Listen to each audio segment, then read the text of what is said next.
생활에 필요한 법률 상식을 알아보는 법률 톡톡 시간입니다. 국립대학교 교수가 자신의 수업을 듣는 남학생을 집으로 불러 술을 마시다가 성추행한 사건이 있었는데요. 네, 대학에서 파면을 당한 이 교수가 파면을 취소해달라며 소송을 냈습니다. 그 이유가 뭔지 또 사건은 어떻게 됐는지 정성훈 변호사와 함께 알아봅니다. 자, 변호사님, 먼저 어떤 사건인지부터 설명해 주시죠. 네, 이 국립대 교수가 남학생 제자를 성추행해서 파면당한 그런 사건인데, 네. 이 남학생 제자에 대한 성추행이라는 점에서 조금 특이했던 사건이기는 해요. 남자 교수죠? 예, 그렇습니다. 예. 이 사건은 2011년 7월로 거슬러 올라갑니다. 이 국립대 A 교수는 자기 수업을 듣는 남학생들을 집으로 불러서 함께 술을 마시다가 침대에 누운 남학생들의 신체 주요 부위를 만지고 또 입을 맞추려고 시도했던 것으로 조사가 됐습니다. 이 남학생은 이 성추행을 당한 다음에 곧바로 밖으로 나와서 경찰에 신고를 했는데 나중에 이제 A씨로부터 합의금 500만 원을 받고 고소를 취하를 하게 됩니다. 하지만 대학 측은 이런 고소 취소와는 이제 별도로 자체 진상 조사를 통해서 A 교수가 이전에도 여러 차례 남학생들을 성추행한 사실을 추가로 밝혀내고 또 이전에 재직했던 대학에서도 성추행 의혹이 있었던 사실도 파악을 하게 되는데요. 그래서 A 교수를 품위 유지 의무 위반을 이유로 해서 파면 처분을 하게 된 그런 사건입니다.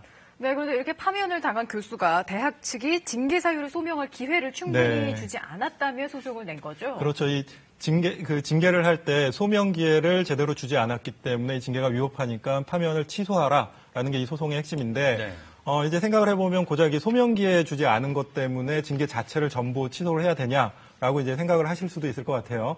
하지만 어떠한 이 불이익 처분을 하면서 그에 대해서 처분 당사자에게 소명 기회를 주지 않는 것은 이 적법 절차라는 법 이념에 어긋나기 때문에 대부분의 불이익 처분에 대해서는 법령이나 아니면 해당 조직의 그 자체 내규 안에서 소명 절차를 규정하고 있는 경우에는 반드시 소명 기회를 부여를 해야만 합니다. 따라서 징계를 하기 위해서도 징계 결정 이전에 반드시 징계 사유에 대해서 소명 기회를 부여해야 하고 이러한 기회를 주지 않으면 징계 절차를 위반한 것이기 때문에 설령 그 징계 사유에 해당하는 비위 행위가 이제 사실이라고 밝혀지더라도 해당 징계 처분은 소명 기회를 주지 않은 그 절차적인 위반으로 인해서 그 자체가 취소가 돼야 될 그런 처분이 됩니다. 네. 이 A 교수 역시 이러한 그 징계 사유에 대해서 소명 기회를 대학 측이 제대로 주지 않았다라는 것을 이유로 해서 이 파면 처분은 위법하니까 이 소송을 제기를 한 겁니다. 네.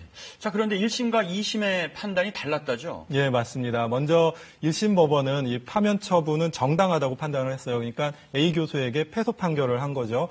이 학문적 진리를 탐구하고 학생들을 가르치는 대학 교수는 일반 직업인보다는 높은 진실성과 도덕성이 요구가 된다. 그리고 이런 대학 교수의 품위 유지 의무 위반 행위는 본인은 물론이고 교수 전체에 대한 국민의 신뢰를 실추시킨다. 그럼에도 불구하고 A 교수는 교육자로서의 직분을 망각하고 심리적으로 저항이 어려운 상태에 있는 학생들을 추행해서 그 재질이 매우 나쁘다고 판단을 한 겁니다. 네. 다시 말해서 이 성추행 사실을 인정을 하면서 파면 처분이 정당하다고 한 건데 근데 2심은 좀 달랐습니다. 이 파면 처분을 취소하는 판결을 내렸는데요.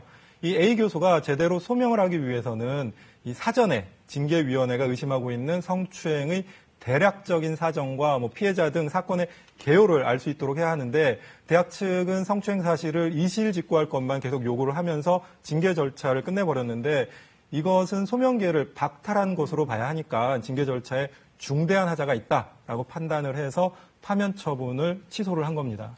네, 1심과 2심의 판결이 이렇게 달랐는데 대법원은 어떤 판결을 내렸는지 궁금합니다. 네, 이 대법원은 다시 이제 2심 판결을 뒤집는 그런 판단을 했습니다. 예. 그러니까 1심에서는 처음에 이제 파면이 정당하다고 했고 또 2심에서는 파면이 위법하다고 했는데 대법원은 이를 다시 뒤집어서 파면은 정당하다. 그런 취지로 이 사건을 다시 고등법원으로 돌려보낸 건데요. 대법원은 A 교수에게 대학 측이 징계에 대한 소명 기회를 부여한 걸로 본 겁니다. 그러니까 정당한 징계가 되기 위해서는 실체적으로도 정당하고 이제 절차적으로도 정당해야 되는데 이 징계 절차와 관련해서 종종 문제가 되는 게 바로 이 소명 기회를 주었는지 여부고 이 사건에도 또 이제 마찬가지였는데요.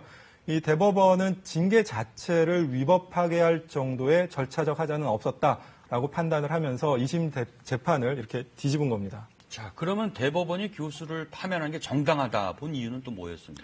이 사건에서 이제 소명기의 부여 여부와 관련해서 좀 문제가 됐던 것은 네. A 교수가 이전 대학에 재직했던 당시에 이 성추행 사실과 이제 관련된 문제였는데, 법원은 징계위원들 중에서도 일부만이 이 부분을 부수적인 양정 사유로 참작을 했을 뿐이고, 또 파면 처분을 하게 된 어떤 핵심 근거로 작용한 중요한 양정 사유는 아니었다. 또 이 징계 과정에서 일부 위원들이 A 교수에게 뭐 이전 대학에서도 성추행 행위를 한 적이 있느냐라고 물었고, 또 A 교수는 그런 적은 전혀 없다라고 대답을 했는데, 이것은 개략적으로나마 그래도 A 교수에게 그러한 사실의 전부를 질문을 하고 또 그에 대한 답변까지 청취한 것이라서 이 정도면 소명기를 박탈했다라고까지 할 수는 없다라고 본 겁니다. 이 무엇보다도 과거 재직 시절인 성추행 행위를 고려하지 않더라도 이 사건에서 문제된 남학생 제자들에 대한 성추행 행위만으로도 그 비위 정도가 매우 심하기 때문에 파면은 정당한 징계 처분이다라고 이렇게 판단을 한 겁니다. 네, 오늘 말씀 감사합니다.